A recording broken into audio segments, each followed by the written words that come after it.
So welcome everyone to the class. Today we will discuss the topic related to potential due to hollow charged sphere or spherical shell. Potential due to charged spherical shell. Just suppose this is a hollow spherical shell of radius r. Okay. The charge on this surface Q, or we can assume the sigma as surface charge density. Sigma as surface charge density. Then what should be the value of sigma? Sigma should be equals to Q upon area. That should be equals to Q upon 4 pi r square. Charge is Q, and we have assumed sigma as surface charge density. So sigma will be equals to Q upon area, Q upon 4 pi r square. Therefore, we can say that Q is equals to sigma into 4 pi r square. Q is equals to sigma into 4 pi r square. Suppose we have been asked to find the electric potential on the surface at a point P, the same distance, the radius r. Suppose we have been asked to find the electric potential due to spherical shell at the surface of the shell. So have a look what we can write. Vp should be equals to kq. The distance is r, the radius same. In place of k, 1 upon 4 pi epsilon naught. In place of q, we can write this sigma into 4 pi r square divided by r. In place of k, 1 upon 4 pi epsilon naught. In place of q, sigma into 4 pi r square upon r. This will get cancelled. This will get cancelled. So the value at the surface is equals to sigma upon epsilon naught into r. This is the expression for the electric potential at the surface or inside the surface. As far you remember, the electric potential inside the charged spherical surface is constant and its value is equal to that of surface. So this formula can be used for inside or at the surface of spherical shell. Remember this formula. If we want to calculate the electric potential inside the shell or at the surface or any point on the surface or inside the spherical shell, then this formula can be used. Vp is equals to sigma by epsilon naught into r. Now suppose, have a look, the second condition.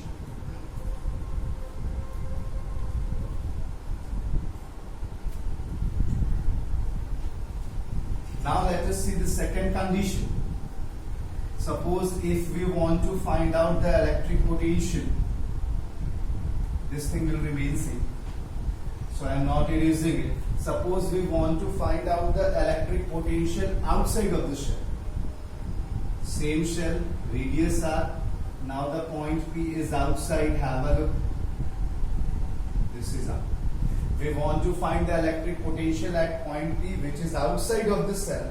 Then we can write Vp should be equals to kq upon small r. Distance is small r. Now putting the values, 1 upon 4 pi epsilon naught into q, sigma into 4 pi r square divided by r.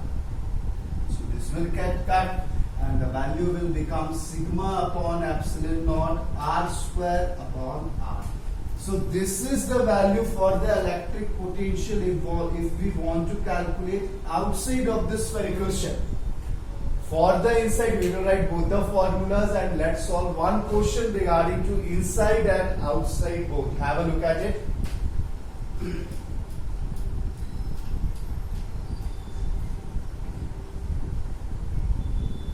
See, I am writing both the formulas, then we will see one question regarding to this that generally comes in the competitive exam.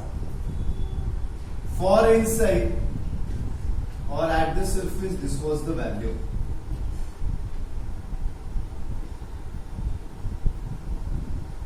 Okay. For outside, this was the value. Sigma upon epsilon naught r square upon r. Now suppose, let's have a look at the question. This is the question.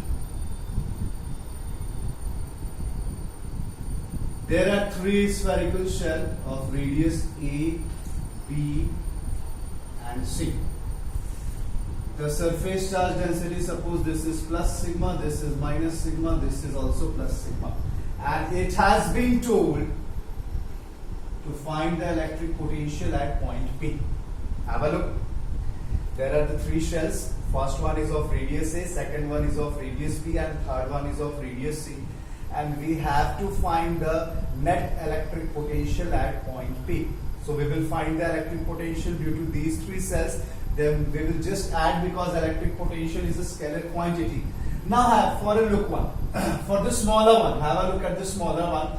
For the smaller one, this point is outside of the shell, so this formula will come. So I am writing it as V1 sigma upon epsilon naught. Radius, what is the radius? A, upon distance, that will be B, because this point will be equal to the radius.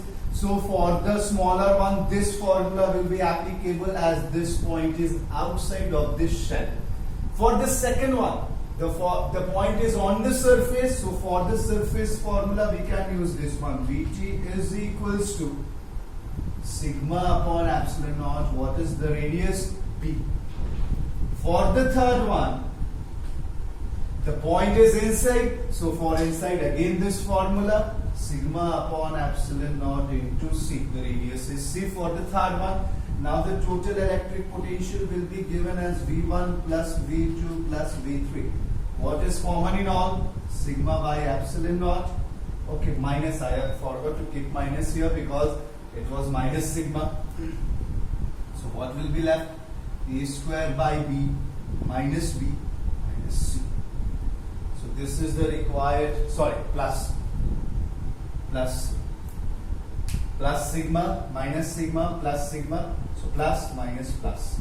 Sigma by epsilon naught is common. Here will be A square upon B minus B plus C. If you want, you can take the LCM also.